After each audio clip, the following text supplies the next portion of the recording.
Film dibuka dengan berfokus pada seorang pria bernama Yongmin yang sedang memainkan ponselnya di sebuah taman. Rupanya Yongmin tengah mengabarkan pada teman-temannya bahwa ia akan menikah. Teman-temannya yang rata-rata masih jomblo itu pun langsung menanggapi dengan heboh. Scene lalu berpindah pada seorang wanita bernama Miyong yang sedang menelpon sambil berjalan. Tak lama kemudian, ia menghampiri Yongmin dan duduk di sampingnya. Awalnya Yongmin berniat melamar Miyong yang sudah dipacarinya selama 4 tahun. Tapi karena gugup dan terlalu banyak berbasa-basi, Miyong pun marah. Alhasil lamaran hari itu pun gagal. Walaupun begitu, akhirnya keduanya tetap menikah. Layaknya pasangan baru, keduanya pun selalu bermesraan. Gak hanya di rumah, di kantor pun Yongmin masih menyempatkan diri untuk menggoda istrinya itu melalui chat. Tapi saat sedang asyik chattingan, Yongmin terkejut ketika namanya dipanggil oleh seorang wanita bernama Seong Hye. Wanita itu merupakan teman lama Yongmin yang baru saja pindah dari New York. Karena sudah lama tak berjumpa, sepulang kerja keduanya pun mengobrol banyak sambil mengingat masa lalu. Sesampainya di depan rumah Seong Hye, wanita itu bertanya apakah Yongmin bisa bertemu dengannya malam Jumat ini. Waduh, mau ngapain ya? Tiba-tiba ponsel Yongmin berdering. Namun, pria itu mengabaikan telepon dari istrinya. Akhirnya malam itu Yongmin pun berkumpul bersama teman-temannya, termasuk Seong Hye. Setelah dari sana, mereka mampir ke rumah Yongmin. Ketika mereka tengah menikmati makanan yang dihidangkan oleh Miyong, tiba-tiba Seong Hye menyanyi. Hal itu membuat Miyong tak mau kalah. Ia pun ikut bernyanyi. Sayangnya, bukannya dipuji, Miyong malah ditertawakan oleh suaminya sendiri. Miyong pun hanya bisa diam menahan kesedihannya. Esoknya Yongmin dan Miyong pergi berkencan. Tanpa sengaja, Miyong bertemu dengan juniornya. Keduanya tampak sangat dekat. Miyong bahkan tanpa malu membicarakan keburukan suaminya. Yongmin yang mendengarnya pun sontak merasa kesal. Ia pun dengan terang-terangan menunjukkan kekesalannya itu.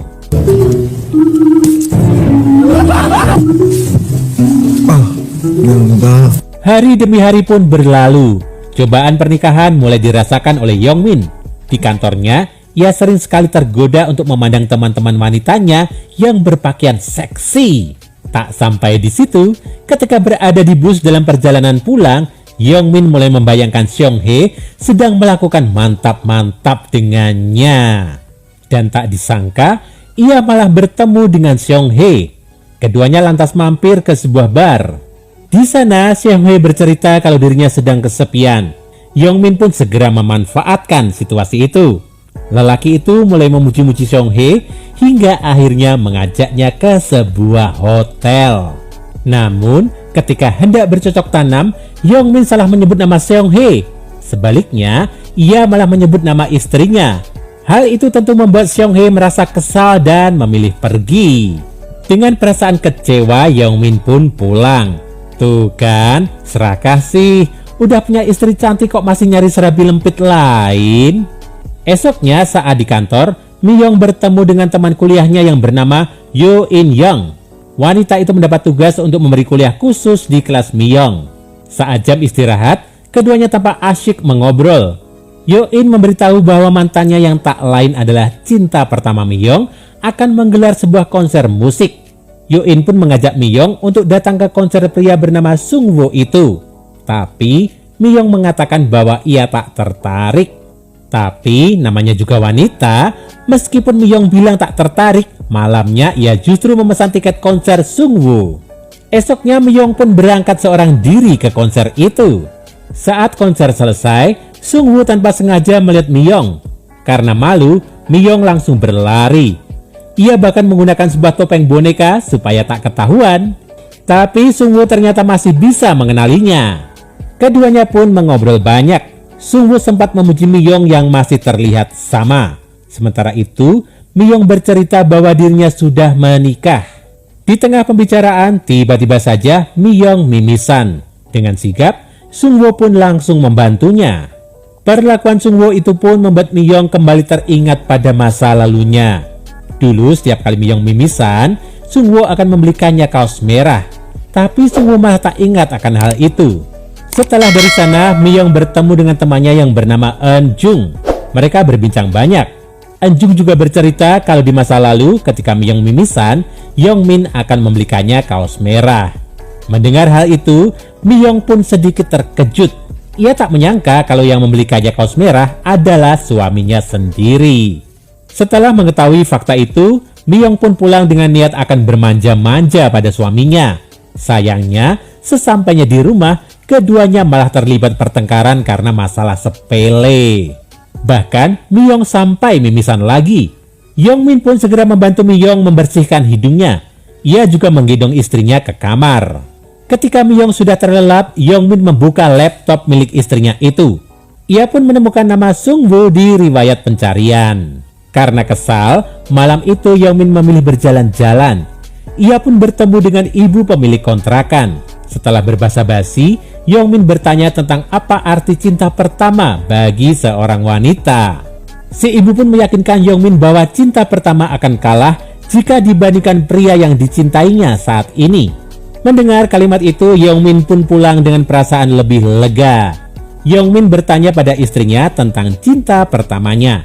Pria itu beralasan bahwa ia sedang mencari inspirasi untuk menulis puisi. Miyong pun menjawab bahwa cinta pertamanya sebenarnya adalah Yongmin. Pria itu pun tersenyum mendengarnya. Esoknya, Yongmin pergi ke rumah seorang pria tua untuk membetulkan teleponnya. Siapa sangka, pria tua itu ternyata merupakan penyair idolanya yang bernama Mok Won. Sejak pertemuan itu, Yongmin pun semakin akrab dengan Mok Won. Ia bahkan meminta saran pada pria itu tentang puisi yang akan diikutkannya ke kontes sastra. Suatu hari, Yongmin mengajak Miyong berjalan-jalan ke pantai. Keduanya terlihat bahagia seperti pasangan yang baru saja menikah kemarin. Sayangnya, momen bahagia itu terganggu oleh bunyi ponsel Yongmin. Ternyata si penelepon mengabarkan padanya bahwa Yongmin mendapat penghargaan untuk puisinya. Kebahagiaan hari itu pun semakin lengkap.